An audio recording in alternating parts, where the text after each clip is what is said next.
പാൽക്കപ്പ ഉണ്ടാക്കാൻ പോകുന്നത്. അത് നമുക്ക് എങ്ങനെയാണെന്ന് നോക്കാം. അപ്പോൾ നമ്മൾ കഴുകി വൃത്തിയാക്കി വെച്ചിട്ടുണ്ട്. ഇത് നമുക്ക് വേവിക്കാം.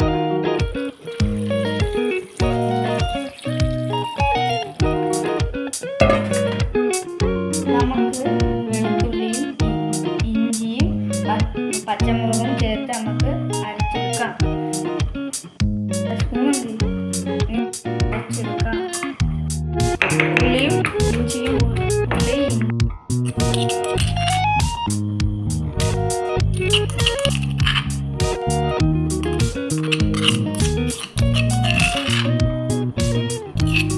കപ്പ വെന്തു. നമ്മളിനി ചെയ്യാൻ പോകുന്നത് ഉള്ളി ചേർത്തരച്ചതും രണ്ടാം പാലും ആണ് ചേർക്കുന്നത്.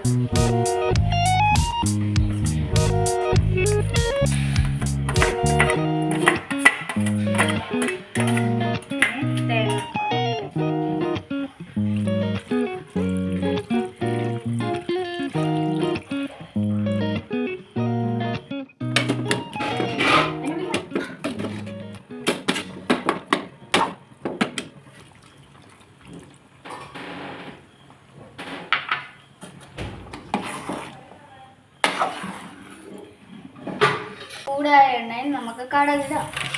അടുത്തതായി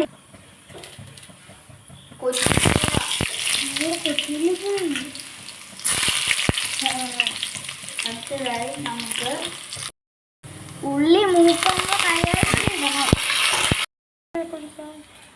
അത് കഴിഞ്ഞ് കപ്പയിലേക്ക് ഒഴിക്കാം.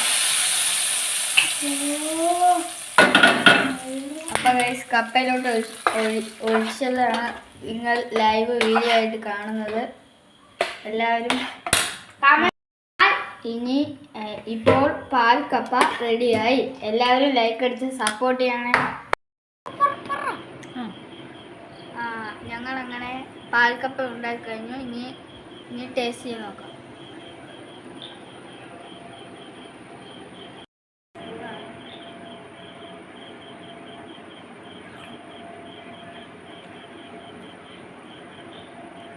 മോനെ ചായ മോനെ ടേസ്റ്റ് സൂപ്പറാണ്. എല്ലാവരും ട്രൈ ചെയ്ത് നോക്കണം. കൊള്ളാം വസതിയെ. ശരി.